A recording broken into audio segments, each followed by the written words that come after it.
There we go. One of the techniques that writers sometimes use to add depth to their stories is what's called an origin story. It's kind of the backstory that answers a lot of the questions, that helps you understand how you reached wherever you are in the story now. So, for example, if you watch movies, you see this all the time. If you're a Batman fan, then you know that as a child, Bruce Wayne saw his parents brutally murdered, and he used that grief as fuel to become Batman. See the same thing with Spider-Man. How did Peter Parker become Spider-Man? It started when he was bit by a radioactive spider. If you're into like more serious movies, then most biopics or biographies are in a sense origin stories. If you saw the popular movie Ray, it tells you how Ray Charles overcame, both blindness and poverty to become this international, R&B star. If you saw the 2019 movie titled Radioactive, it tells the story of how Madame Curie went from a struggling Polish immigrant to this, pioneering scientist who discovered radioactivity. So you see this all the time in movies. You see it in some books. You see it in the Bible. The book of Genesis is, in one sense, it's an origin story. It tells us where we came from, how we arrived at where we are, and in some sense, it explains why we do what we do. And believe it or not, most families, your family, has a set of origin stories that explains who you are as a family. And the best way to identify them is that they're normally the stories that get retold whenever members of the family get together.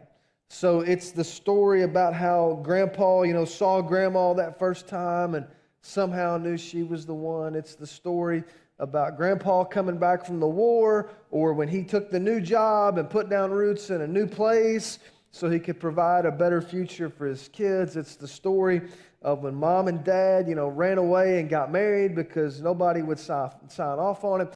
And every family has their origin story. Maybe for your family, it's the story of how your great-grandpa got picked up for bootlegging when he was 16 and somehow escaped jail and refused to register to vote for the rest of his life because he was convinced the authorities were still looking for. Maybe that's just my family, but maybe it's yours too. But you see how this works. There are these stories that tell us who we are, and in some cases, who we were meant to be. So if you have your Bible or your phone, I want you to turn to Luke chapter 5. And we're kicking off a new series this morning, as you can tell, titled My Favorite Story. And I'm going to kick things off, and then over the next 3 weeks, I'm going to take a little break, and you're going to hear from some other members of our team. Be a good chance for you to hear from them, and a good chance for me to recharge the batteries a little bit. So I hope that you'll make it a point to be here each week as we unpack our favorite stories. And I'm going to start by telling you my favorite story, which just also happens to be one of the origin stories of the church. It's one of those rare stories that gets retold in 3 of the 4 Gospels, which lets us know that this was one of the stories that kind of seared itself into the minds of those who were closest to Jesus. This was a story that they told and retold every time they got together. And as in most stories, though, there's something that happens right before the story that helps us make sense of the story. So as the scene opens in Luke chapter 5, Jesus is still on the front end of his ministry, starting to get a lot of attention. The people had never heard anything like what he was saying. They had never seen anything like what he was doing. And so everywhere he went, there were these huge crowds of people that gathered around him in hopes of having some kind of experience with him. And then when you get to Luke chapter 5, just before the story we're getting ready to look at, Jesus does something that was kind of a game changer. And what he did is that he healed a man with leprosy. Now, you hear that, and you might think, okay, what's the big deal? Jesus healed lots of people. And that's true. It's just that up until this point in history, there was no historical record of a leper ever being healed since the time that Moses had received the law back in the book of Exodus. So this was the first leper that anybody could remember even hearing about that had been healed. And because of that, because there was no evidence that it ever happened before, the religious leaders had come to believe that one of the signs that the Jewish Messiah had arrived would be his ability to heal leprosy. And so when word gets out that this itinerant rabbi named Jesus has healed this dude with leprosy, like everybody's ears perked up and they started to think, is this the one that we've been waiting on? And so word spreads like wildfire. In fact, in Luke 5, verse 15 says it like this: "Yet the news about him spread all the more, so that crowds of people came to hear him and to be healed of their sicknesses. But Jesus often withdrew to lonely places and prayed." So like now, if you thought like the crowds were coming before, like as soon as word got out that he'd healed this leper, like everybody's coming. Even the people who were previously uninterested suddenly got interested. And you know like why they came. If you had an incurable disease and you heard that somebody had done something like that, you would go too. But it wasn't just the sick people that came. Luke tells us it was also the religious leaders that came. And they came from everywhere. I mean, once they heard that Jesus had healed a leper, they couldn't help but come. So you have kind of two groups of people. The sick people come because they want a chance at health, like they want to be healed. And the religious leaders come because they want more information. They have now launched an investigation into Jesus, and they want to gather more evidence and gather more info and talk to more people and see what this is all about. And so you get to verse 17 of Luke chapter 5. It's now a few days later, and Jesus is visiting a private home in the little village of Capernaum. I've got a picture that shows you sort of the ruins of Capernaum.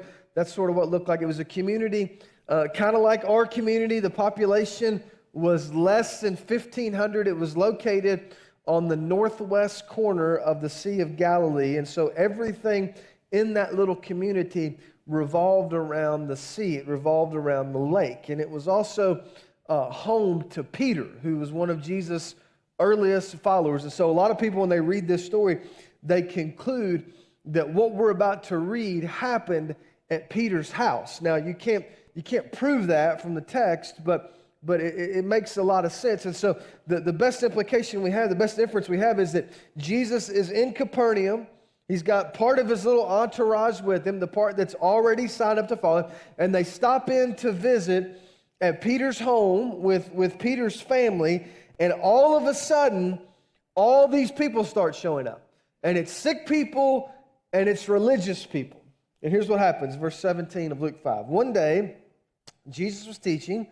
The Pharisees and the teachers of the law were sitting there. They had come, listen to this, they had come from every village of Galilee and from Judea and Jerusalem. And the power of the Lord was with Jesus to heal the sick.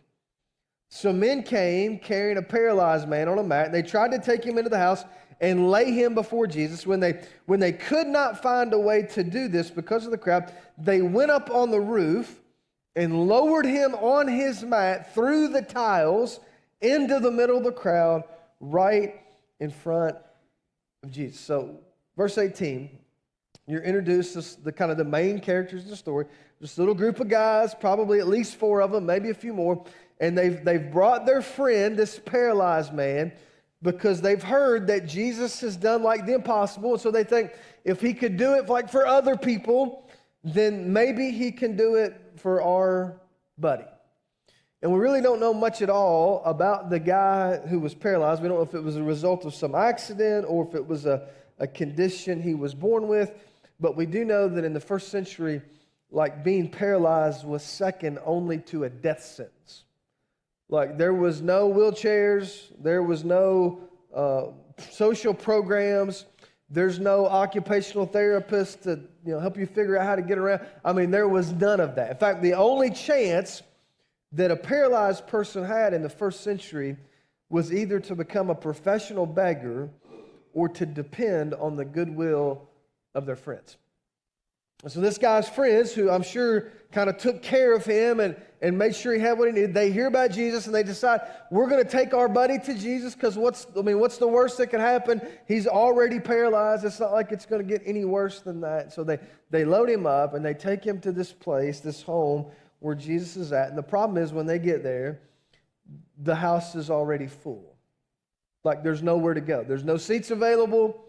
The hallways are packed. It's kind of a standing room only crowd. Most first century homes had a courtyard, so you kind of imagine that they're kind of spilling out into the yard. And the way it's written, it says that they looked for a way to get in, but it wasn't just like one time around. I mean, they circled the house numerous times looking for a way to get in, but there's no way to get in because there's already so many people that there's nowhere for them to go. And what makes it even worse, if you go back to verse 17, Luke tells us that inside the house, there were all these religious leaders who had come not just from the immediate area, but they had come like from everywhere. It says every village, Galilee, Jerusalem, Judea. I mean, they have come from everywhere. So you have this scene unfolding in which you've got all these religious people, and they're taking up all the space, they're taking up all the seats inside the house, while there are people outside the house who need to get in the house, but they can't because there's so many religious people sitting there. Like they could have given up their seats, right? I mean, here's this guy, we know this guy really needs to get to Jesus. They could have given up their seats, but they didn't. They chose to stay there and take up space because they liked being in the house. It's then that the guys in our story are confronted with this decision. You know the decision. Are they going to pack up their buddy and go back home and try again at another time? Or are they going to do something crazy? And because you remember the story from Bible school or VBS or Sunday school, whatever, you already know what they chose to do. But can you imagine the conversation that took place leading up to that? If it's like most groups that I've been a part of, and you've probably been a part of them too, there was at least one person in the group that said, hey, I got an idea. And it sounds kind of nuts, but I think if you go with it, I think it'll work. I was thinking about this past week, several years ago, before we decided to build the children's building where it's at, there was some discussion about building it across the road. And our plan was to build a sky bridge over Michigan Avenue. And we had a real discussion. I'm not going to tell you like which side I was on in that discussion, but like sometimes you say stuff, you're like, well, that's not as crazy as it sounds, right? And I think that's what happened here. And then I'm sure you had somebody else in the group who said, yeah, I don't really think it's a good idea. I mean, like, we're not even sure Jesus can do this. And before, like, we go around, like, destroying property and putting ourselves out, I mean, it's going to be dangerous, and it might not work, and then we're going to have to pay to repair the damage. I mean, maybe we should wait. So they've got this ongoing discussion, and it's the same discussion that takes place in churches every single week. Should we do something crazy? Or should we kind of play it safe? I told you earlier, this is one of the origin stories of the church. It's mentioned in 3 of the 4 Gospels. This is the story that the earliest members of the church, whenever they would gather together, this is the kind of thing they talked about. They would say, hey, do you remember that story? Do you remember what happened with those guys? And it's kind of a picture of what a church could be and what a church really should be. It's kind of this whatever it takes mentality. So if you're tracking with us, there's 2 or 3 things you learn from this.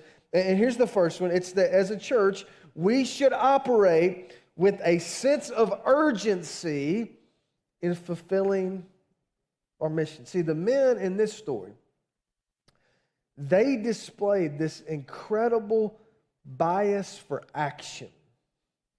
In most churches, it's the opposite. In most churches, we have an incredible bias for delay and further discussion and gathering more information. But not these guys. They didn't form a committee. They didn't say, hey, let's examine all the options and let's talk about how much it's going to cost, and then we'll get back together.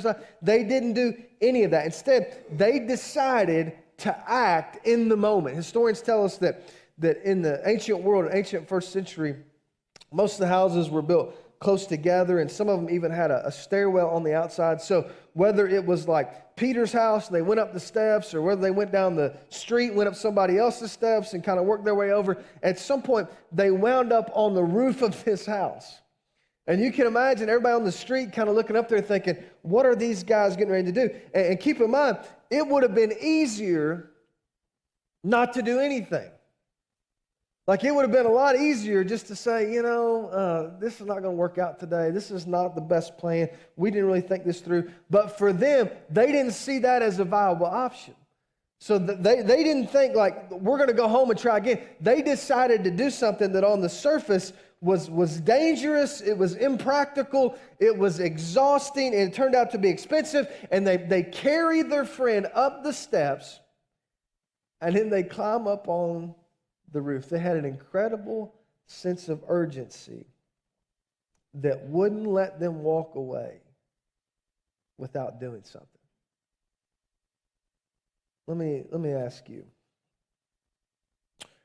when's the last time you displayed a sense of urgency in trying to reach lost people? When's the last time you had a conversation with a lost person? When's the last time you invited a lost person? The truth is, most of the time, we don't. Most of the time, we wait for a better opportunity. But for these guys, it wasn't enough just to identify a problem. They were looking for a solution. As a church, we know our mission is to make disciples of lost people, the people that are closest to us, right in our own community, people we live with, people we work with, the people in our own community. But that's us. And so for us to do that, that means you have to do that. And there's no other plan. There's no plan B. There's no substitute plan. There are no other options. Like, if you don't do that and I don't do that, then guess what happens? Nothing. Now, here's the second thing you see in this story. It's that they took a risk to reach people. They took a risk to help their friend. They took a risk that on the surface of it made no sense. Historians tell us that during that time, most roofs had a layer of mud and clay that was kind of packed together on top to insulate the roof. And so that's why if you read Mark's telling the story, he says these guys had to dig through the roof. And then when you get down far enough, you would dig down, and there would be this layer of tiles that you could remove. And so they dig through the mud and the dirt, and they get down to the tiles, and they remove enough tiles, just enough for them to lower their friend right down in front of Jesus. But make sure you understand this. For them to help their friend experience Jesus, they first had to remove some tiles. And keep in mind that the whole time this was happening, there were already people in the house who could have given up their seat, who could have made space, but they didn't, because they liked the way things were. They liked being in the house. I mean, they got there early. This was kind of what they were comfortable with. And so rather than making space, they became a barrier. We sometimes do the same thing. There's a great writer named Mark Buchanan. He wrote several years ago, an article titled Roof Tile Syndrome. And I want you to listen to what he said. He said, "We are being the crowd when the experience of those inside the house is prioritized over the needs of those outside the house."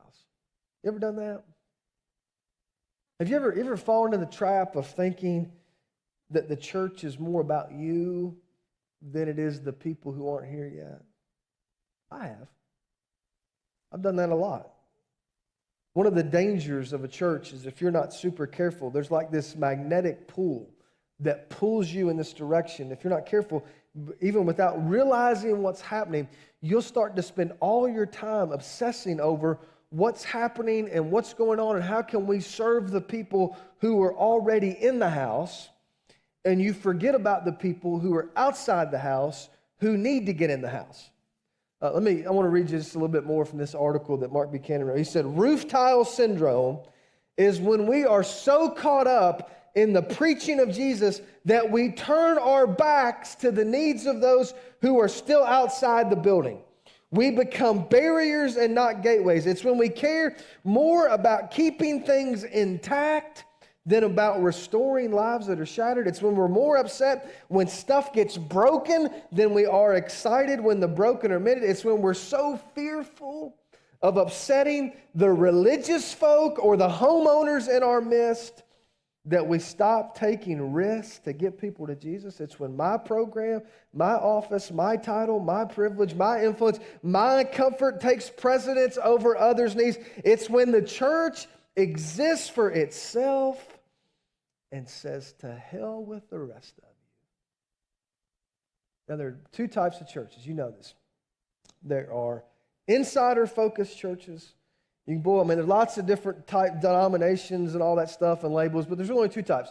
There's insider-focused churches in which it's all about the people who are already here. And in those types of churches, you know how it works. The pastor becomes like the chaplain to the people that are already engaged, and everything is about how can we love on each other and serve each other and take care of each other. And that becomes the entire focus. And then you have what are called outsider-focused churches. And outsider-focused churches look at the world through a different lens. In an insider-focused church, the question is always, how is what we're about to do going to affect the people who are already here?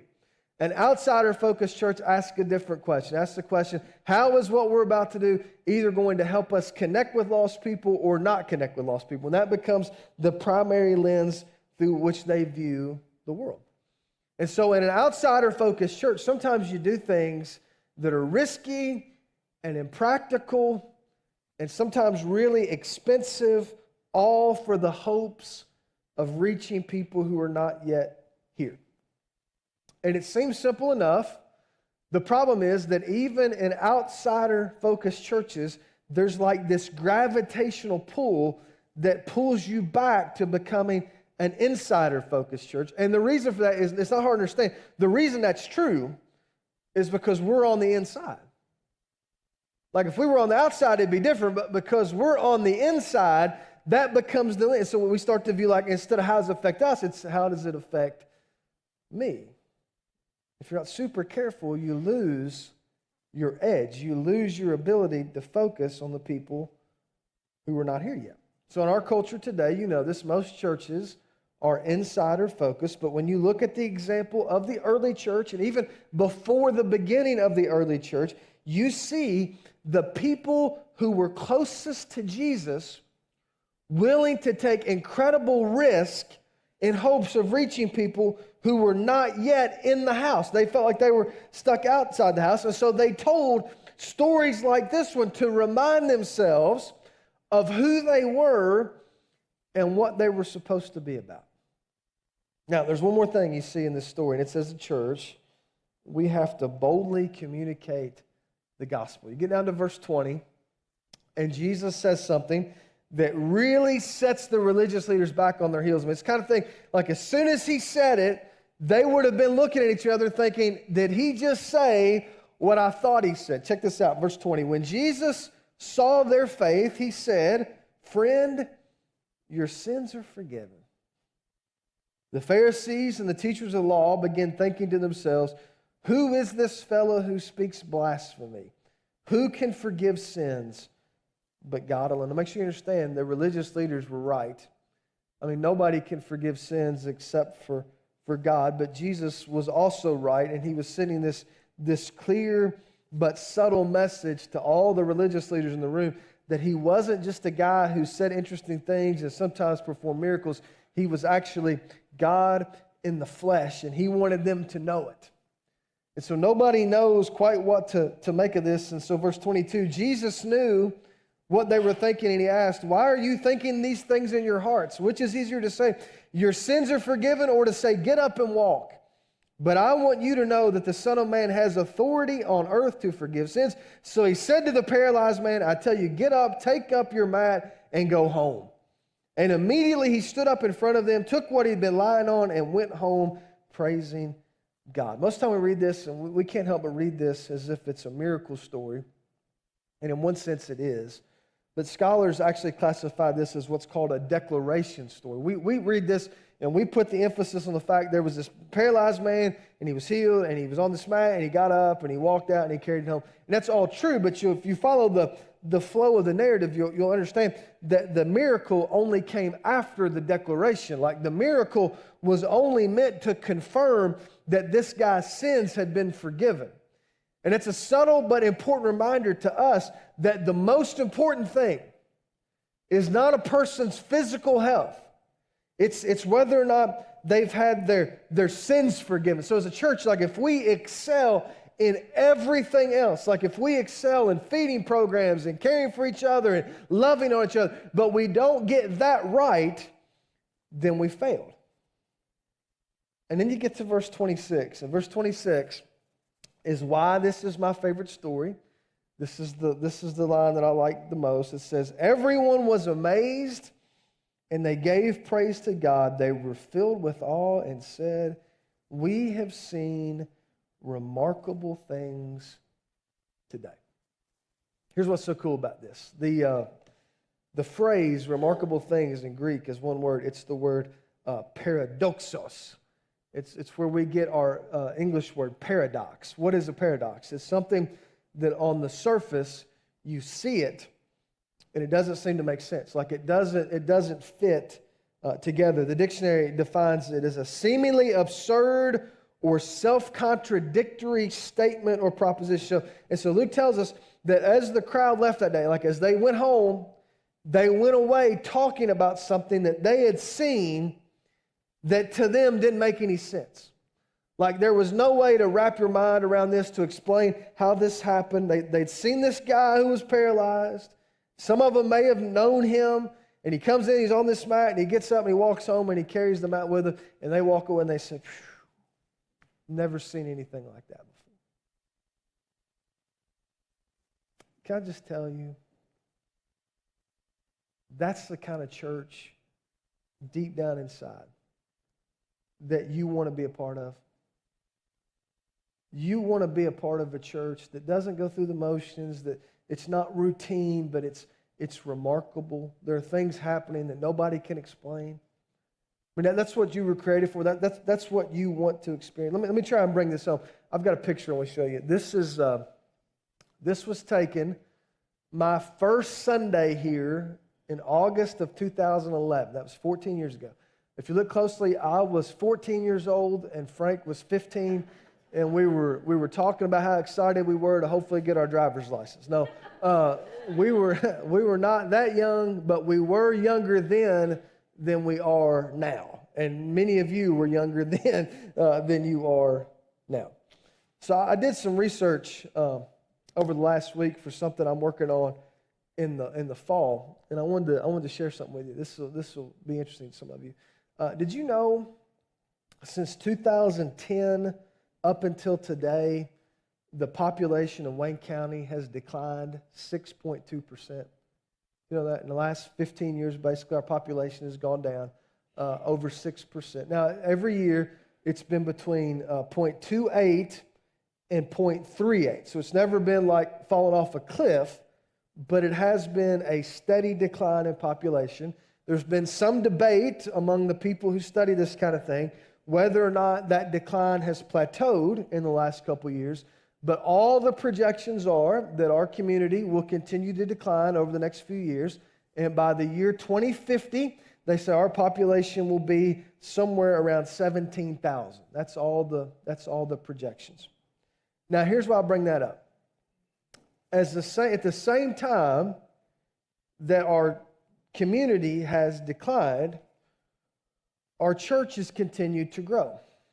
In fact, if you do the math on some of this, since 2010, our church has grown 350% during that same time period. So it's kind of a paradox when you think about it, right? You've got a growing church in a declining community. And there's really no way to explain that. In fact, church growth researchers, I talk to these guys all the time, will tell you that if you're in a declining community, just to maintain your average means that you're growing because people die, people move off. So to have any kind of growth at all is really a paradox. And so some of you have been here for a lot of that, and you know that because of that, we've had to do some things that are out of the ordinary. We've had to do some things that in some sense might be called remarkable. We've added staff, we've started new ministries, we've bought property, we've added a second worship service, we expanded the nursery, we built more parking, had to come back and expand the nursery a second time, we built a new building, we paid for a new building, and if you were here a few months ago, you know we started knocking down walls to do even more in the future. I just want you to know, like, none of that's normal.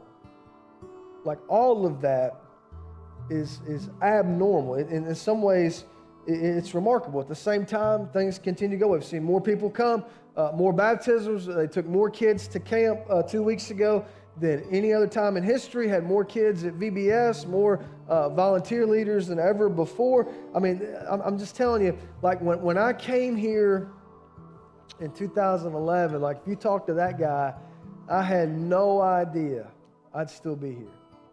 Had no idea what the Lord would do. In many ways, it's been a remarkable journey. And I'm very thankful that I've got to do it with some remarkable people. But one of the things that scares me, and the thing that probably keeps me up at night more than anything else, is kind of something that Luke hints at the end of this passage. And he says that they went away and they said, we've seen remarkable things today. And then say anything about like tomorrow. And something about the next day. And one of the dangers, and I keep coming back to this, one of the dangers in a church where things have gone well is if you're not like super careful, you start worrying about the wrong stuff. And you start obsessing over the people that are already here. And you forget about the ocean of people that are not here yet, that are outside the house, that need to be inside the house. And I don't know when it happens, but in most churches, like there comes a point, they reach a point in their journey where they're afraid to tear a hole in the roof. And it goes something like this, like, I'm not sure that's a great idea because, like, we just put on a new roof. And it's a really nice roof. And what if we tear a hole in the roof and, like, what if it rains? And what if it ruins the carpet? And then we'll have to, we're still paying on the roof we just put on, and now you're saying we want to tear a hole in the roof, and if we do that, and what if it rains and we all get wet, and then we'll have to fix the hole in the roof, we'll have to replace the carpet, and that's going to get really expensive. And you start to lose sight of why you're here.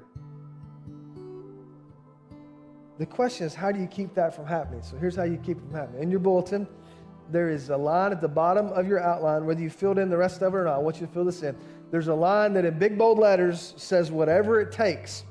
And I want you to write the name of somebody that you know, who you're connected with already, who's far from God.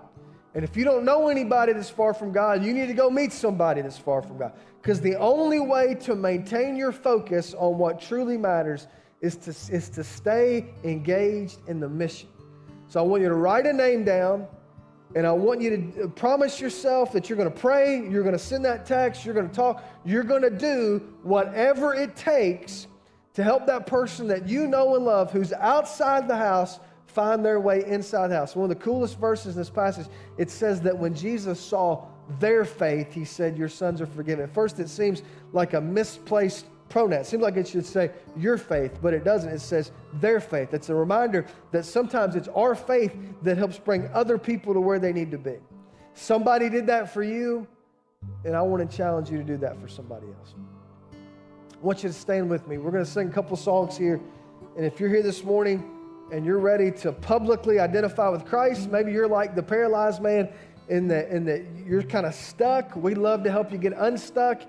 David's going to be right here. I'll be right here. We'd love to pray with you. We'd love to do whatever it is you need to do. So if you need to talk to one of us, meet us on this front row.